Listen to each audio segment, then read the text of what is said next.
சின்னத்திரை நடிகைகளில் எப்போது ரசிகர்களை கவனம் ஈர்ப்பவர் ரேஷ்மா பசுபுலேட்டி.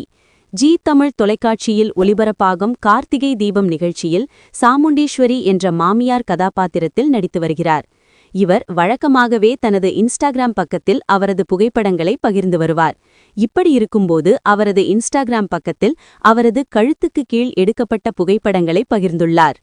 ரேஷ்மா பசுபுலேட்டி தனது இன்ஸ்டாகிராம் பக்கத்தில் எப்போதும் தனது புகைப்படங்களை பகிர்ந்து ரசிகர்களை கவர்பவர்தான். குறிப்பாக அவரது கிளாமர் புகைப்படங்களுக்கு என்று தனி ரசிகர்கள் பட்டாளமே உள்ளது. சீரியல் படப்பிடிப்பு தளத்தில் அவர் எடுக்கும் ஹோம்லி லுக்கிலும் கிளாமர் தூக்கலான புகைப்படங்களை பகிர்ந்து வருகிறார். அதேபோல் மாடர்ன் ட்ரெஸ்ஸிலும் எடுக்கும் கிளாமர் புகைப்படங்கள் பகிர்வார். இதனால் ரசிகர்கள் பலரும் அவரது கிளாமர் மற்றும் கிளாமர் தூக்கலாக ஹோம்லி புகைப்படங்களுக்கு என்று தனி வரவேற்பே உள்ளது. இவரை இன்ஸ்டாகிராமில் மட்டும் இதுவரை சுமார் 18 லட்சம் ரசிகர்கள் பின்தொடர்கிறார்கள். ரேஷ்மா பசுபுலேட்டி தனது இன்ஸ்டாகிராம் பக்கத்தில் தனது கிளாமர் புகைப்படங்கள் மற்றும் வீடியோக்களை அதிகம் பகிர்கிறார். தினமும் அவரது புகைப்படங்களை பகிர்வதால் ரசிகர்கள் நாள்தோறும் அவரது புகைப்படங்களுக்கு லைக்குகளை வாரி வழங்கி வருவர். இப்படி இருக்கையில் தனது இன்ஸ்டாகிராம் பக்கத்தில் தனது கழுத்துக்கு கீழே எடுத்த புகைப்படங்களை பகிர்ந்துள்ளார்.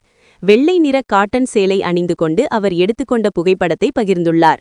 இது முதலில் அவரது புகைப்படமா இல்லை வேறு ஒருவருடையதா என்று குழம்பி போன ரசிகர்களுக்கு சக ரசிகர்களோ ரேஷ்மா பசுபுலேட்டி தனது இன்ஸ்டாகிராம் பக்கத்தில் வேறு ஒருவரது புகைப்படத்தை ஏன் பகிரப்போகிறார் என்றும், இதற்கு முந்தைய போஸ்டில் ரேஷ்மா பசுபுலேட்டி அவரது கை விரல்களுக்கு அடித்திருந்த நெயில் பாலிஷ் தற்போது பகிர்ந்துள்ள புகைப்படத்துடன் பொருந்தி போகிறது, இது ரேஷ்மா பசுபுலேட்டி தான் என்று பதிலளித்து வருகிறார்கள். ரேஷ்மா வழக்கமாகவே கிளாமர் புகைப்படங்களை பகிர்பவர் என்றாலும் தற்போது பகிர்ந்துள்ள புகைப்படங்களை எந்த வகையில் சேர்ப்பது என்று ரசிகர்களே குழம்பி வருகிறார்கள். மேலும் சில இணையவாசிகள் மோசமாகவும் கமெண்ட் போட்டு வருகிறார்கள். அதேபோல் சில ரசிகர்களும் ஓவராக ஜொல்லு வடித்து வருகிறார்கள். சிலரோ ஏன் இதுபோன்று தனது புகைப்படங்களை பகிர வேண்டும் என்றும் கேள்வி எழுப்பி வருகிறார்கள். ரேஷ்மாவை பற்றி உங்கள் கருத்துக்களை கமெண்ட் பதிவு பண்ணுங்க. மேலும் இதுபோன்ற தகவலுக்கு நமது சேனலை சப்ஸ்கிரைப் பண்ணிக்கோங்க.